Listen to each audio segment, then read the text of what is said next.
kvalifikovali a víťazstvo tak pripadlo Nikiasovi Arndtovi.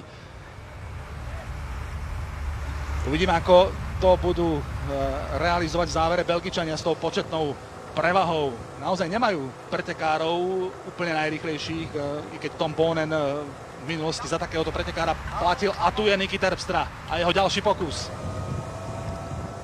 Majster sveta v tímovej časovke takto sa snaží 2300 metrov pred cieľom rozpútať peklo v katarskej Vyhni. Spravil to ideálne, teraz všetci obzerali po sebe, že kto.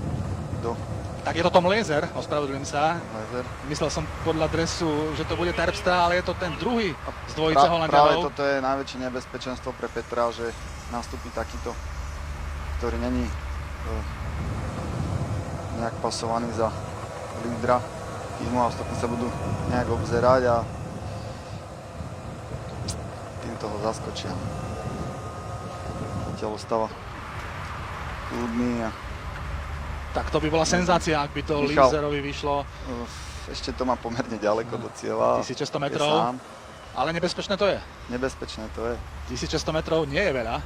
A nepamätám majstrovstvá sveta, aby sa takto vyvíjalo a takáto skupina išla takto kompaktne do cieľa, pokiaľ to nebol špurt balíka, ale Tom Lezer, ktorý je... Vidíme, že už toho má tiež plné zuby a určite bude teraz bojovať, aby nedostal krče a tým vzadu takisto, takže vidíme, že už skôr stráca na tú skupinu, aby naťahoval a títo špurtéri, keď začnú dajú ten svoj atak posledných pár 100 metrov, tak vyvinú obrovskú rýchlosť, kde ho preletia raz tak rýchlo, ako ide on, takže on už určite nezrýchli a vidíme posledný kilometr. Už sú tam zlajnovaní na špici Belgičania. A Tom Lezer to nevydrží. Nie. Belgičania sú tam, Taliani takisto, Nóri rovnako, Peter Sagan za nimi.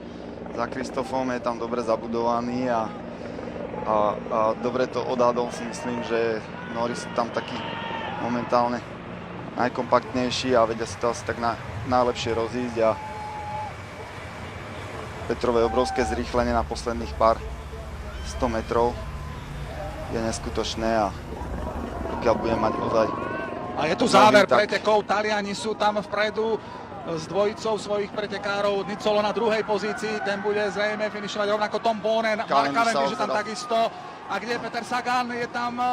Ide úplne popri bariére sprava. A je to majster sveta, máme majstra sveta! Máme ho tam! Opäť máme majstra sveta! Ako šiestý cyklista histórie obhájil majstrovský titul a opäť bude v dúhovom drese.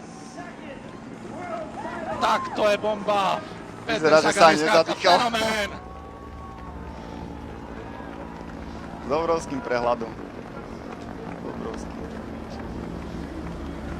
Bál som sa, aby ho tam nezavreli, lebo išiel popri tej bariére a nemal tam fakt veľa miesta, ale on si to miesto vie vybojovať a